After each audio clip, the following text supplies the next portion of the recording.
a os trabalhos da igreja.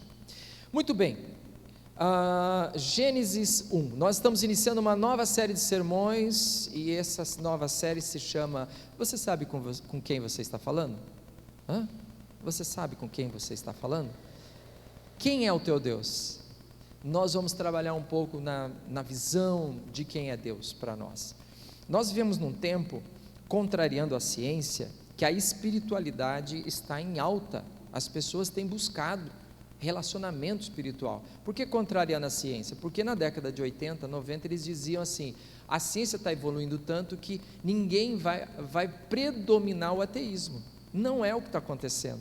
As pessoas, conforme a ciência foi multiplicando, ela foi descobrindo que a vida é tão complexa, que ela é tão cheia de interrogações, que a conclusão que se chegou a partir daí é que existe um ser pensante sobre tudo isso, que nós não somos fruto do acaso. Essa é a maior parte das pessoas, até cientistas, a maior parte dos cientistas, eles não são mais ateus como antigamente, os cientistas eram ateus, não. Por quê? Porque ele vai estudando a célula do ser humano, vai estudando, aí ele chega numa conclusão que é milagroso, né? Outro dia eu ouvi falar, não sei se é verdade isso, que se a Lua tivesse alguns metros para lá ou alguns metros para cá, não haveria vida na Terra. Mas quem colocou a Lua no lugar certo, né? Porque ela influencia no metabolismo, influencia nas marés, né? Que coisa interessante, né? A minha avó falava, lua cheia vai ter muita mulher grávida ganhando nenê, a minha avó falava, não sei como é que é essa história, né? Diz que as mulheres ficam propícias para o parto em certa mudança de lua, não sei como é que é, mas eu sei que a natureza é misteriosa. Esse mistério da natureza tem levado a gente a buscar uma espiritualidade. O problema é que essa espiritualidade está meio complicada, tem gente que está retrocedendo, tem gente que está se perdendo, e tem gente que não sabe em que crer. Então nós vamos trabalhar um pouquinho lá no Antigo Testamento, na nossa visão de Deus. De forma alguma nós vamos colocar Deus numa caixinha. Ninguém vai dizer Deus é assim, ponto final. Deus é muito mais misterioso, muito maior do que a nossa capacidade de raciocínio, mas não é porque eu não consiga compreender a dimensão de Deus que eu não posso experimentar aspectos de Deus, conhecer o caráter de Deus e entender certas questões que Deus é na nossa vida, na nossa igreja. Por isso vamos para Gênesis, vamos para o começo de tudo, vamos para a base da base, para o fundamento de tudo, e vamos lá, abra a tua Bíblia em Gênesis capítulo 1, nós vamos ler o capítulo 1 todo, e vamos ler um pedacinho do versículo 2, tá? Porque o capítulo 1 não deveria terminar onde ele termina, ele deveria terminar no versículo 3 do capítulo 2, você vai perceber pela lógica do conteúdo da perícope, a gente vai vendo isso. Vamos lá para Gênesis 1. No princípio Deus criou os céus e a terra era sem forma e vazia, a escuridão cobria as águas profundas e o Espírito de Deus se movia sobre a superfície das águas. Então disse Deus, haja luz, e houve luz. E Deus viu que a luz era boa e separou a luz da escuridão. Deus chamou a luz de dia e a escuridão de noite. A noite passou e veio a manhã, encerrando o primeiro dia. Então Deus disse, haja um espaço entre as águas, para separar as águas dos céus das águas da terra, e assim aconteceu. Deus criou um espaço para separar as águas da terra das águas dos céus. Deus chamou o espaço de céu. A noite passou e veio a manhã, encerrando o segundo dia. Então Deus disse, junte-se as águas que estão debaixo do céu, num só lugar, para que apareça uma parte seca, e assim aconteceu, e Deus chamou a parte seca de terra, e as águas de mares, e Deus viu que isso era bom. Então Deus disse, produz a terra vegetação, toda espécie de plantas, com sementes e árvores que dão frutos com sementes, as sementes produzirão plantas e árvores, e cada uma conforme a sua espécie, e assim aconteceu, a terra produziu vegetação, toda espécie de plantas com sementes e árvores que dão frutos com sementes, as sementes produziram plantas e árvores, e cada uma conforme a sua espécie, e Deus viu que isso era bom. A noite passou e veio a manhã, encerrando o terceiro dia. Então Deus disse, haja luzes no céu para a separação do dia e da noite, marcar as estações, os dias e os anos, que esses luzeiros brilhem no céu para iluminar a terra, e assim aconteceu. Deus criou 2 grandes luzeiros, o maior para governar o dia e o menor para governar a noite, e criou também as estrelas. E Deus colocou esses luzeiros no céu para iluminar a terra, para governar o dia e a noite, e para separar a luz da escuridão. E Deus viu que isso era bom. A noite passou e veio a manhã, encerrando o 4º dia. Então Deus disse: encham-se as águas de seres vivos e voem as aves no céu acima da terra. Assim Deus criou os grandes animais marinhos e todos os seres vivos que se movem em grande número pelas águas, bem como uma grande variedade de aves, cada uma conforme a sua espécie. E Deus viu que isso era bom. Então Deus os abençoou: sejam férteis, multipliquem-se, que os seres encham os mares e as aves multipliquem na terra. A noite passou e veio a manhã, encerrando o 5º dia. Então Deus disse: produz a terra grande variedade de animais, cada uma conforme a sua espécie, animais domésticos, animais que rastejam pelo chão e animais selvagens. E assim aconteceu. Deus criou grande variedade de animais selvagens, animais domésticos, animais que rastejam pelo chão, cada um conforme a sua espécie, e Deus viu que isso era bom. Então Deus disse: façamos o ser humano à nossa imagem, ele será semelhante a nós, dominará sobre os peixes do mar, sobre as aves do céu, sobre os animais domésticos, sobre todos os animais selvagens e sobre os animais que rastejam pela terra. Assim Deus criou os seres humanos à sua própria imagem, a imagem de Deus os criou, homem e mulher os criou. Então Deus os abençoou e disse: sejam férteis e multipliquem-se, encham e governem a terra, e dominem sobre os peixes do mar, e sobre as aves do céu, e sobre todos os animais que rastejam pelo chão. Então Deus disse: veja, eu lhes dou todas as plantas como semente, a terra e todas as árvores frutíferas, para que lhes sirvam de alimento.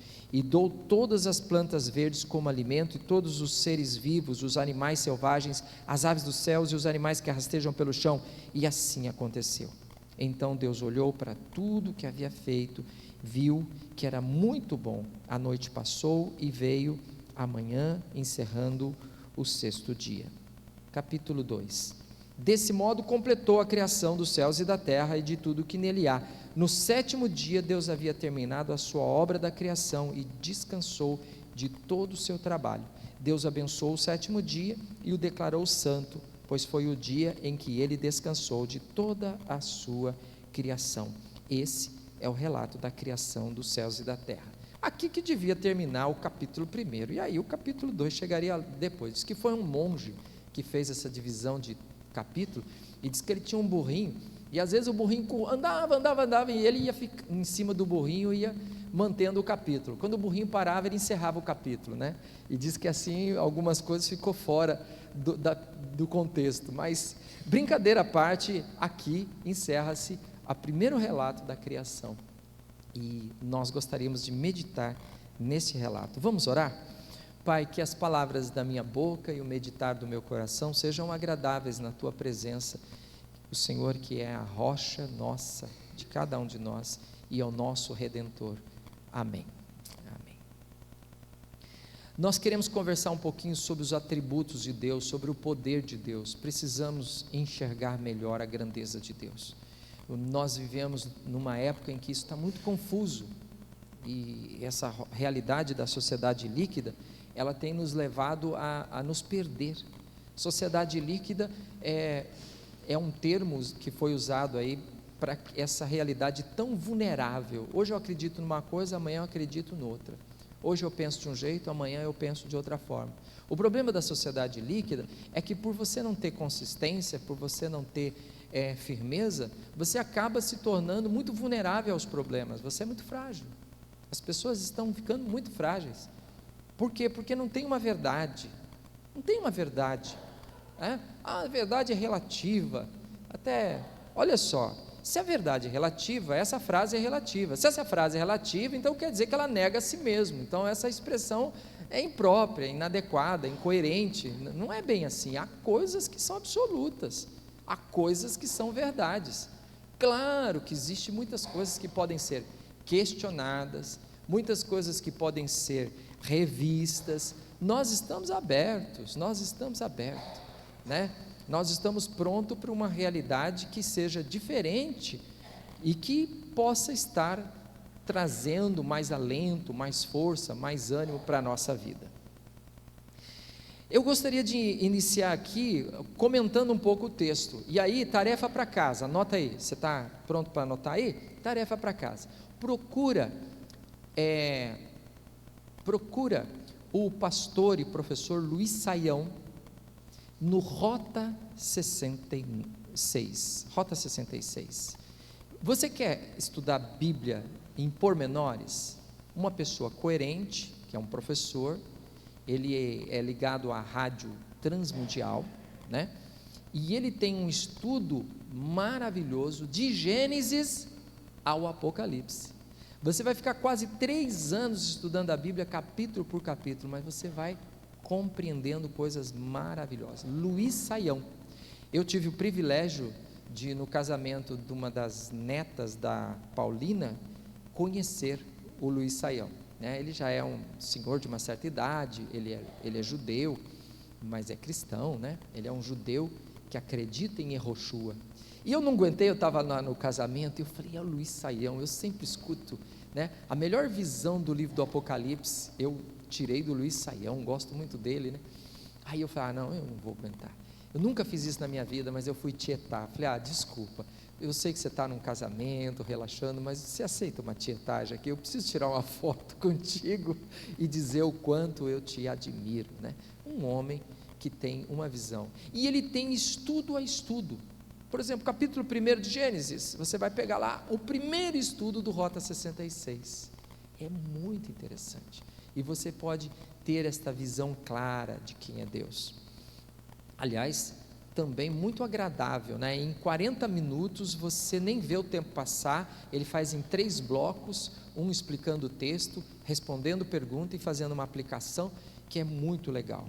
Ouvindo o Luiz Saião, lembrando do seminário, estudando e verificando, nós verificamos aqui que o relato da criação, ele tem um significado muito importante, principalmente para o povo, quando eles estavam na Babilônia. O povo de Israel se utilizou muito disso, quando eles estavam na Babilônia, século 8º, século 6º, e quando eles saíram da Babilônia. Por que o Gênesis foi tão valorizado nesse período?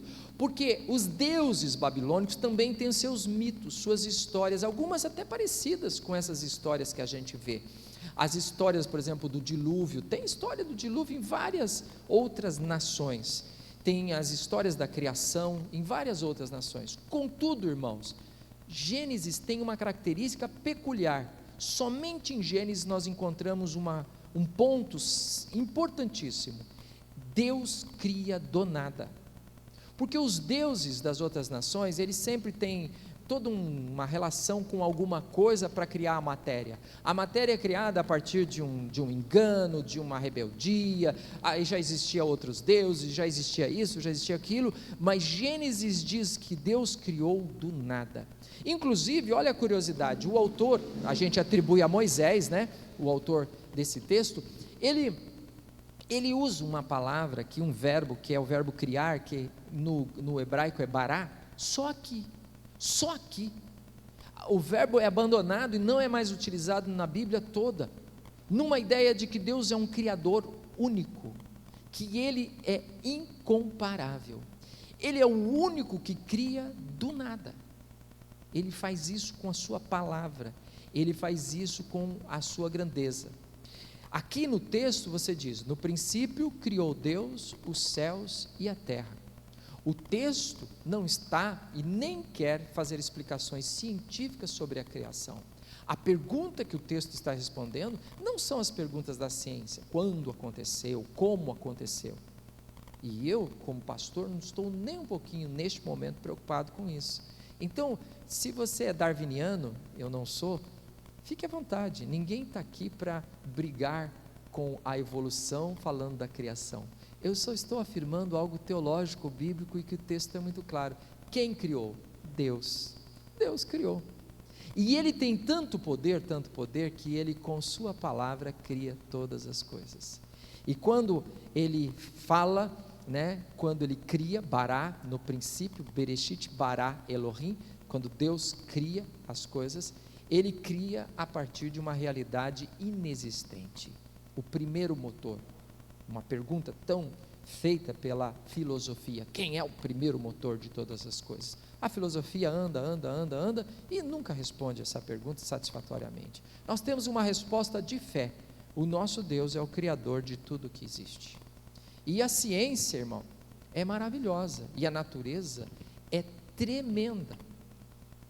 Agora, com as nossas descobertas, né, astronáuticas aí, os nossos robôs telescópicos navegando pelo cosmos, né, tem descoberto coisas maravilhosas. Outro dia eu estava vendo a movimentação da Terra, né? Você está sentado, você está parado aí, nós estamos a milhares de quilômetros por hora rodopiando no universo. Você já viu na internet como é que é a nosso sistema solar dentro da Via Láctea, como que ele se movimenta? O Sol está numa enorme velocidade e todos os planetas orbitando, não como a gente aprendeu na escola, com aquele círculo redondinho, não, ele está em forma de elipse e numa velocidade incrível, né? A Terra ainda tem a velocidade em volta do Sol e a rotação, e a gente vai caminhando nessa dimensão toda e dizendo: é muito grande, é grande demais.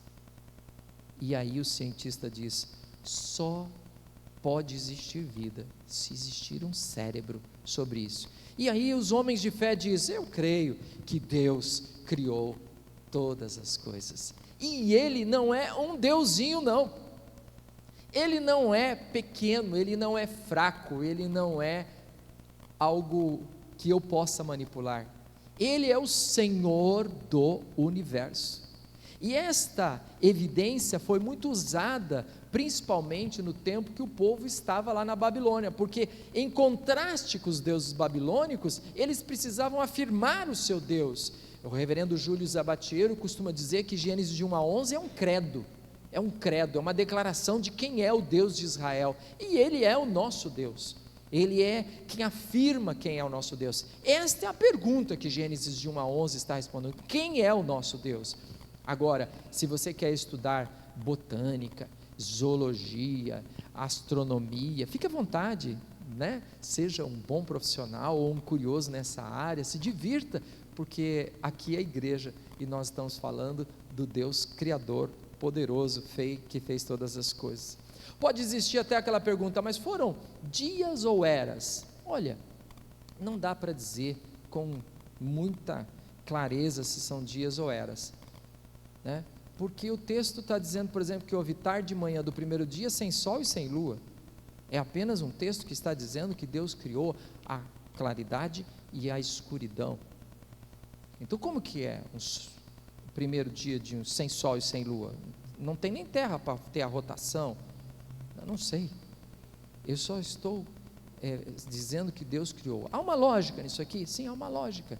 Ele começa de uma coisa informe e vazia, e ele vai enchendo e completando, ele vai dando forma e enchendo, dando forma e enchendo. Já a gente vai falar sobre isso. Ele tem uma lógica onde ele vai criando as águas, o céu, e depois põe os peixes, as aves, e antes disso as plantas e tudo mais. Ele vai dando uma moldura, moldura não, um formato, uma formação tremenda a tudo isso. Podem ser eras, podem ser dias, né? Como que uma planta cresce? Automaticamente? Ele diz que a semente caiu e cresceu. Quantos anos foi esperado para que isso aconteça? Não sei. E importa? Sinceramente não. Eu só estou falando isso para que as pessoas não fiquem: isso aí é uma historinha. Não, isso daqui é uma história teológica, que diz quem é que fez todas as coisas. E isso aqui tem uma importância muito grande para nós, porque revela que Deus existe e Ele é o Criador de todas as coisas. Você entrou aqui na igreja para cultuar esse Deus. Foi evidenciado isso nos cânticos que nós entoamos, e nós estamos cultuando o Deus Criador de todas as coisas. E isso precisa ficar mais forte, mais claro, mais evidente, porque na fragilidade dos dias de hoje, as pessoas entram em um estado de dúvida que vai trazendo uma fraqueza espiritual, emocional, e as pessoas estão se perdendo na sua caminhada, e elas se tornam volúveis, não sabe mais o que fazer, né? Então, domingo vem na igreja cristã, né, protestante, mas na segunda-feira vai na Seixnoye, no sábado procura a Umbanda, o Candomblé, depois na terça-feira vai no pastor do poder, da força, do milagre da lagartixa, e depois vai no sábado na igreja adventista do sétimo dia, domingo de manhã vai na missa, e domingo à noite. Ei, você tem que construir uma espiritualidade saudável. A tua postura eclética vai gerar fragilidade. Se você tentar derrubar essa parede, né, você vai ver que ela é forte, porque todos os tijolos estão amarrados um no outro, e eles são do mesmo tamanho. Se eles fossem de tamanho diferente, havia menos amarrio, menos resistência. Então, nós precisamos construir, e eu não quero te direcionar, eu estou dizendo que é assim que cremos, num Deus forte, poderoso, Criador de todas as coisas, porque aí a hora que vem a enfermidade, porque aí a hora que vem o problema, porque aí a hora que vem o questionamento, você tem firmeza, você tem base, você tem fundamento, e você não fica balançando, sendo levado pelo vento para lá e para cá. Nós estávamos com o filho da Paulina, analisando Israel, lá em Jerusalém, tem um lugar lá chamado Museu da Bíblia, muito legal, né? Como muda a visão da gente, né? Da parábola da semente, a gente vai entendendo, quando Jesus fala da torre de vigia, lá tem uma torre, tem as uvas, elas estavam começando a nascer as uvas lá, bonito demais, né? E aí, ele estava mostrando a questão de que Jesus algumas vezes falou sobre peneirar, e ele vira para Pedro e fala: Pedro, olha, eu peneirei você, né? E aí a ideia do vento, quando o trigo era amassado num lugar de pedra que eles faziam, eles amassavam o trigo ali, a palha ficava por cima e o trigo descia. Depois eles pegavam aquela palha e jogavam. Quando estivesse ventando, o vento levava aquela palha e ia ficando somente o trigo ali, né? E aí Paulo vai dizer que nós muitas vezes parecemos como cristãos que somos como a palha levada pelo vento, ou lá no Salmo 1, né, que diz, né, que aqueles que não são servos de Deus são como palha levada para o vento. E o que acontece com essas pessoas? Elas se tornam inseguras, muito inseguras. Eu vou continuar esse texto, o mesmo texto eu vou pregar domingo que vem, dando outra ênfase em outros aspectos desse texto, mas nessa noite eu queria falar sobre essa insegurança que muitos de nós estamos vivendo. Essa insegurança faz mal para o casamento, faz mal para a vida financeira, faz mal, claro, para a vida emocional, faz mal para a vida espiritual, e tem levado as pessoas a se perderem. E quando você está mal emocionalmente, você fica mal fisicamente, você acaba transformando o teu problema emocional num problema físico, e isso se torna muitas vezes problemas relacionais. Você acaba sendo problema para alguém, ou trazendo problema para alguém. Então é uma coisa levando a outra, é uma bola de neve que vai rodando e ganhando dimensões, e a gente está querendo ir lá na parte primária dessa questão. Vamos fundamentar a nossa vida. A nossa insegurança está porque nós não temos uma característica clara de quem é o nosso Deus. Nós tivemos no monte onde Elias disputou com os sacerdotes de Baal. Tivemos lá no monte, tem lá uma estátua de Elias que disputou, né? Fizeram 2 altares, um altar para Baal, um altar para Yahvé, e aí o Deus verdadeiro ia mandar fogo do céu, e os sacerdotes de Baal insistiram que Baal mandasse fogo do céu, e não mandou, não aconteceu nada.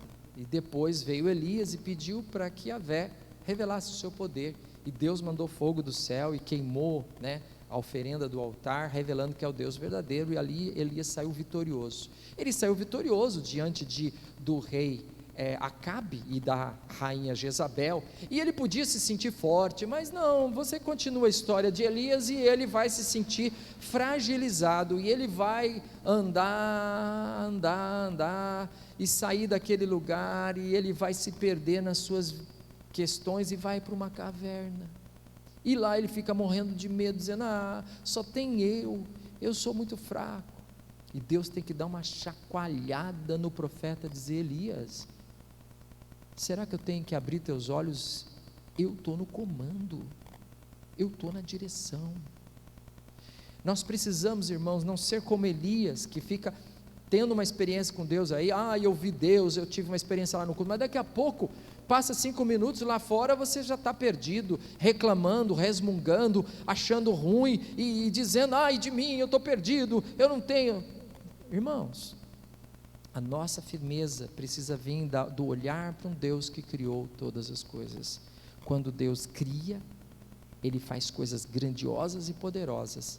Esse é o nosso Deus. Esse é o nosso Deus. Se perguntar quem é o nosso Deus, é esse Deus. Moisés, no seu relacionamento, o Flávio trouxe um estudo, está disponível na internet, ele está fazendo uma série de estudos que se chama, como é que é, Flávio? Abba. Encontros com Abba, encontros com o Pai. E ele falou sobre a experiência de Moisés na sarça. Se você prestar atenção ali, Moisés não sabe com quem ele está conversando. Por isso a ideia, você sabe com quem você está falando? Você sabe diante de quem você está aqui neste momento, nesta hora? Moisés pergunta um monte de coisa para Deus, dá um monte de desculpa e ele é todo temeroso. Mas eu vou em nome de quem? Mas por que o Senhor me escolheu? Eu tenho problema, eu não sei falar direito. Até que tem uma hora que dá a impressão que Deus olha para Moisés e fala assim, chega, não aguento mais essa tua fragilidade emocional. E Moisés era gago, provavelmente fragilidade emocional, a gagueira vem de problemas emocionais. Não aguento mais isso, Moisés. Você vai em nome do eu sou, daquele que sempre foi, daquele que criou todas as coisas, do Deus de Abraão, Isaac, Deus de Jacó, o Deus que faz todas as coisas. Nós estamos diante de um Deus criador que fez do nada todas as coisas e precisamos nos alimentar disso e ter segurança. A segunda questão ligada a essa, que eu gostaria de enfatizar, é que o texto, versículo 2, ele diz assim, a terra era sem forma e vazia, e a continuação é que Deus vai fazer o quê? Ele vai dar forma e ele vai encher.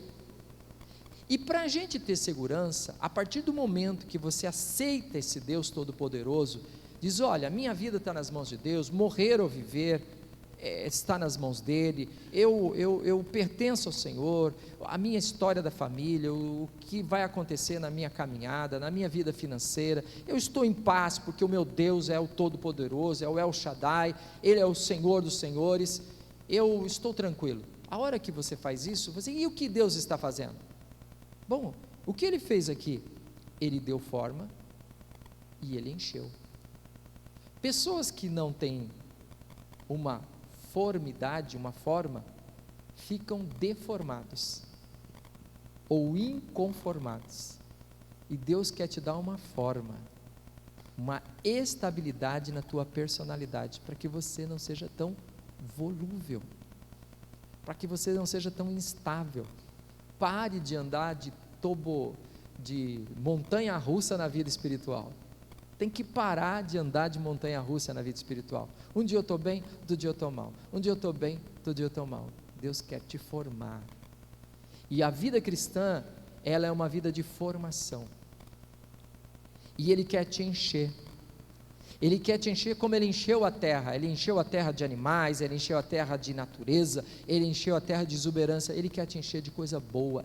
De coisa boa. Ele olhou para tudo e disse que era bom, e quando fez o ser humano disse que era muito bom. Então Deus quer te dar uma forma e Ele quer te encher de coisas boas.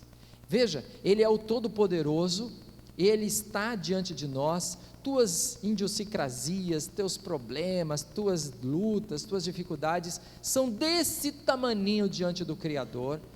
Levanta essa cabeça e aceita o processo que Ele está desenvolvendo em você, que é o processo de dar forma para que você seja alguém na vida e que você possa ter, a partir desta forma, uma vida cheia, repleta, plena, como ele fez aqui em Gênesis.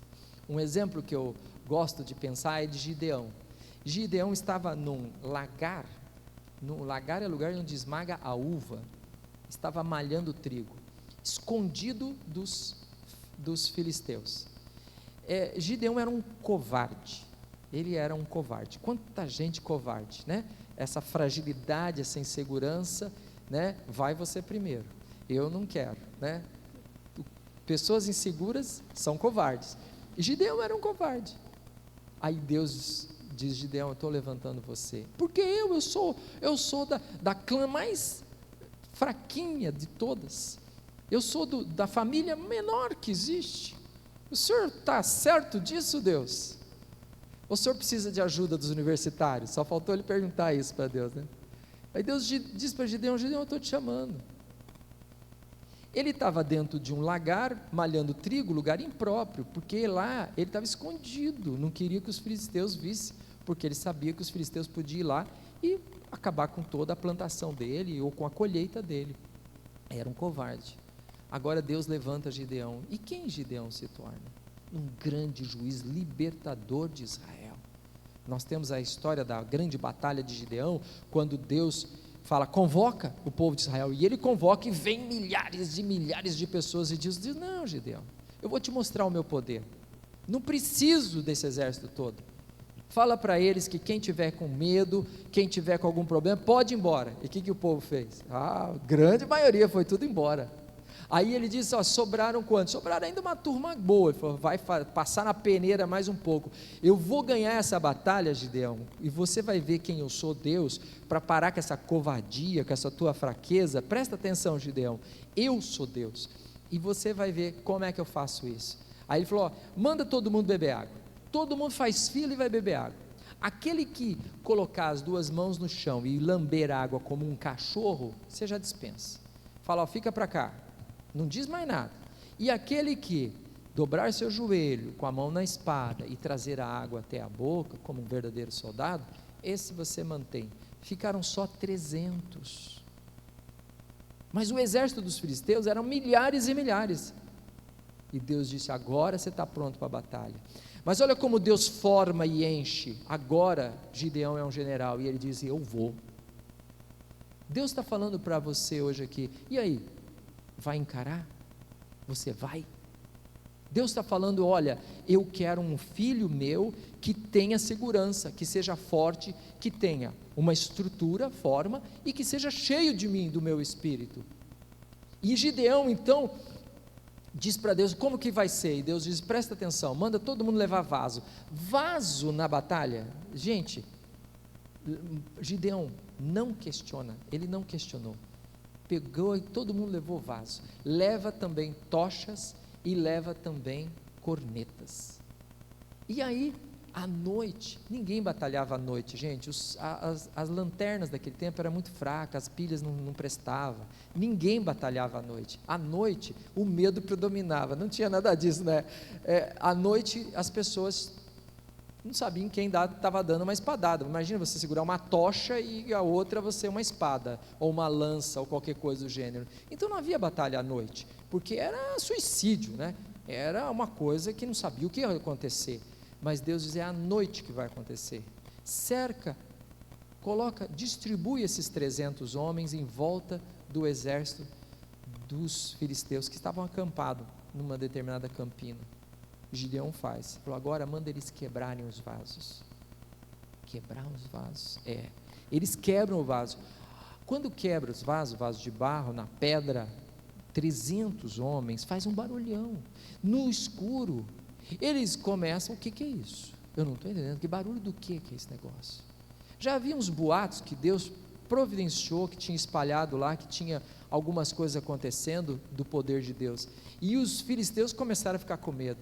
Agora acende as tochas. E aí, de repente, em volta do acampamento dos filisteus, as tochas são acesas e balançadas. Agora toca a trombeta. Irmãos, você pode se sentir um soldado filisteu? Eles se arrepiaram que nem gato quando está com medo, e saíram correndo no escuro, trombando entre eles e matando entre si.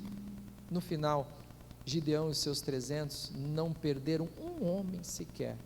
Entraram no acampamento vazio e ficaram com os despojos, porque Gideão se tornou alguém que tinha uma forma e estava cheio do Espírito Santo.